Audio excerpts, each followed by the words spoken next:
Saya rasa ini adalah hal yang tidak asing bagi kita. Jadi dengan gawai yang sederhana itu kita bisa menghasilkan suatu video pembelajaran yang menarik asal naskah yang kita buat atau kembangkan itu memiliki alur dan cerita yang jelas. Ya. Kemudian posisi telepon pintar. Jadi untuk posisinya Bapak Ibu bisa menyesuaikan jenis video pembelajarannya. Apakah jenis portrait ataupun landscape. Kalau saya lebih umumnya menggunakan posisi pada posisi landscape atau melintang. Kemudian pada saat pengambilan gambar, sebaiknya kita hindari penggunaan fitur zoom pada gawai kita itu supaya kualitas video yang dihasilkan itu bisa lebih baik. Kemudian dalam proses produksi menggunakan gawai kita harus belajar melakukan editing ya. Saya juga dulu Bapak Ibu pertama kali mengikuti Duta Rumah Belajar ini mengedit video mungkin hanya menggunakan PowerPoint karena hanya itu yang saya tahu cara mengedit video saat itu. Kemudian proses produksi video pembelajaran bisa juga menggunakan aplikasi Zoom Meeting ya. Mungkin Bapak Ibu bisa melihat panduan ya alur kerjanya apabila Bapak Ibu menggunakan fitur Zoom ya. Jadi buka Zoom Meeting, kemudian buka bahan aja berupa PPT dan lainnya, kemudian hidupkan fitur mic dan kamera, gunakan fitur share screen, kemudian jangan lupa record kegiatan presentasi. Kemudian setelah selesai kita klik stop record. Insya Allah akan tersimpan di akun Zoom kita. Itu cara yang kedua. Berikutnya, ini yang lagi tren Bapak Ibu, yaitu proses produksi video pembelajaran menggunakan Canva. Ya, Bapak Ibu yang belum mendapatkan akun Canva for Education, ya silakan daftarkan akun Belajar ID-nya untuk mendapatkan fasilitas Canva for Education yang gratis. Banyak fitur-fitur yang menarik yang Bapak Ibu bisa nikmati secara gratis.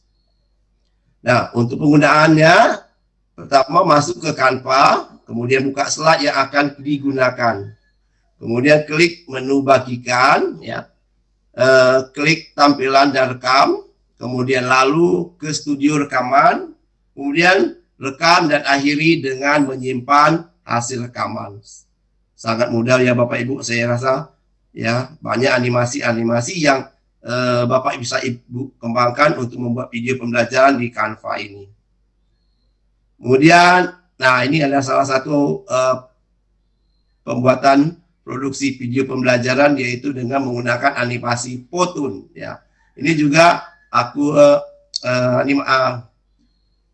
fitur dari Photun ini juga gratis ya Bapak Ibu. Jadi silakan Bapak Ibu gunakan. Pertama kita masuk ke halaman utama dari Photun ya. Di sana gunakan efek dan atur waktu tampil di setiap yang digunakan. Kemudian pilih beberapa template atau buat dari awal dengan klik tombol blank. Kemudian gunakan fitur menarik yang ada pada aplikasi seperti background, aset, gambar, dan lain-lain. Nah, di Photun ini juga Bapak Ibu mirip dengan PowerPoint ya, cuma animasinya 2 dimensi, udah bisa bergerak dan sebagainya. Dan banyak animasi dengan latar belakang backgroundnya itu bisa berupa gambar, ada juga berupa video. Kemudian nanti kalau sudah jadi kita simpan, kemudian kita bisa share ke media sosial kita atau kita simpan di drive kita. Itu adalah menggunakan aplikasi Photun. Ini menggunakan pembuatannya secara online Bapak Ibu. Mungkin banyak contoh-contoh video pembelajaran yang dibuat dengan menggunakan Photun. Berikutnya adalah pasca produksi video pembelajaran dan mengunggah video pembelajaran di portal Rumah Belajar. Ada 2 kegiatan, yaitu kegiatan pasca produksi video pembelajaran dan mengunggah video pembelajaran pada portal Rumah Belajar. Nah, ada beberapa kegiatan pasca produksi video pembelajaran. Yang pertama adalah kita mengedit, ya, kita harus memiliki ilmu dasar editing, ya. Kemudian kita mixing, kita gabungkan aset-aset yang ada, baik itu audio, ada gambar, ada video, ada suara, dan sebagainya. Setelah itu kita preview dulu hasilnya. Kita preview biasanya di aplikasi-aplikasi itu bisa kita lihat bagaimana hasil video pembelajaran yang telah kita buat. Kalau merasa kurang pas, kita lakukan revisi. Mungkin ada tata letak teksnya, pengaturan transisi, kemudian pengaturan background, animasi dan sebagainya. Nah, kalau sudah selesai baru kita distribusikan video pembelajaran yang telah kita buat tadi.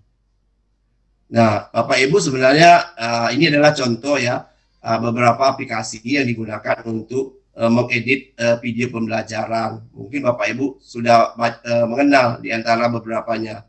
Antara lain ada ClickChamp, ada KineMaster ya yang menggunakan gawai, ada Wondershare Filmora, ada Windows Movie Maker, ada Premiere Pro ataupun Sony Vegas dan beberapa banyak aplikasi editing yang lain. Ya silakan sahabat rumah belajar bisa mengekspos ya lebih dalam lagi. Termasuk saya juga menggunakan PowerPoint itu bisa mengedit suatu video pembelajaran dan menghasilkan video pembelajaran yang menarik. Jadi Bapak Ibu peserta pembatik level 3 gelombang 8 khususnya silakan kembangkan sesuai dengan kompetensi yang kita miliki. Revi izin mengingatkan waktunya 1 menit lagi. Oke, kemudian terakhir mixing ini kita perlu ide ya, aset-aset itu kita perlu memilih gambar, background, transisi yang baik ya sehingga dalam video kita itu bisa menghasilkan video pembelajaran yang menarik dan mudah dimengerti dan dipahami oleh peserta didik kita. Jangan sampai video yang kita buat itu terlalu banyak animasi sehingga inti dari proses pembelajaran tidak tersampaikan. Kemudian teknik memotong dan menyunting dan memberikan transisi yang tepat termasuk suara dan sebagainya. Preview video pembelajaran, kemudian revisi proses pekerjaan yang dilakukan dari hasil revisi ya tadi, distribusi kalau sudah selesai kita distribusikan Bapak Ibu masuk ke di sumber belajar rumah belajar, bisa ke YouTube, Facebook dan lain-lain untuk mendapatkan umpan balik dari Bapak Ibu semuanya. Ini nanti mengunggah video pembelajaran di portal rumah belajar, silakan mengunjungi websitenya di belajar.kemdikbud.go.id. Pada dasarnya mirip seperti yang disampaikan oleh Pak Ferry tadi. Ya, cara mengunggahnya itu bisa diakses di YouTube. Ya, bagaimana cara mengakses mengupload video pembelajaran di portal rumah belajar. Baik, itu saja yang dapat saya sampaikan. Nanti kita lanjutkan di sesi diskusi. Terima kasih.